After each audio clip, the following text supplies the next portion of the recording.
হ্যাঁ, আপনাদেরই বলছি, যাদের মাদ্রাসা সম্পর্কে ভুল ধারণা আছে, খুব ভালোভাবে লক্ষ্য করুন।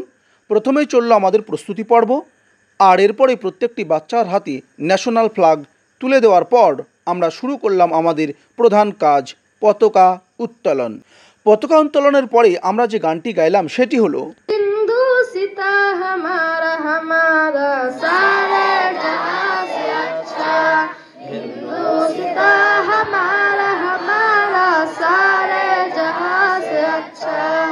আসসালামু আলাইকুম।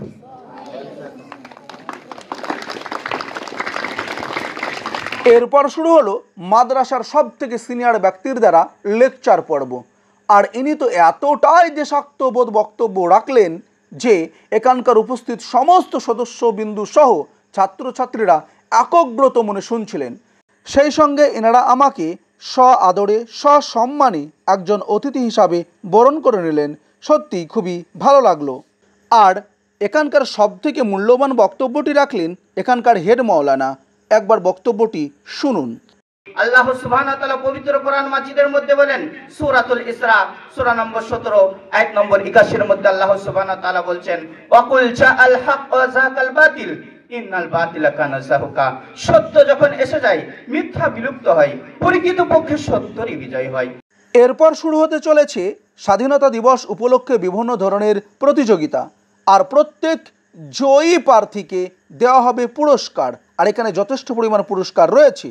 এখন খেলার উদ্বোধনী প্রক্রিয়া চলছে। উদ্বোধনী প্রক্রিয়া শেষ হলেই আমরা চলে আসব মার্কেটে আরও কিছু পুরস্কার কেনার জন্য। এখান থেকে পুরস্কার নেওয়ার পর সোজা চলে এলাম।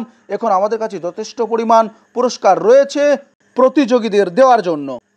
এখন শুরু হলো ফুটবল খেলা। এছাড়া অন্যান্য খেলাও হবে। আর অবশ্যই সর্বশেষে আমরা খাবার দাবার খেয়েই বাড়ি যাব। বাড়ি আসার পথে দেখতে পেলাম কিছু পরিমাণ হনুমান রাস্তা আটকে বসে আছে।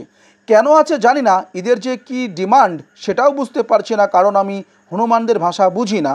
তবে আমার মনে হয় এরাও আমাদের সঙ্গে স্বাধীনতার আনন্দ উপভোগ করতে এসেছে।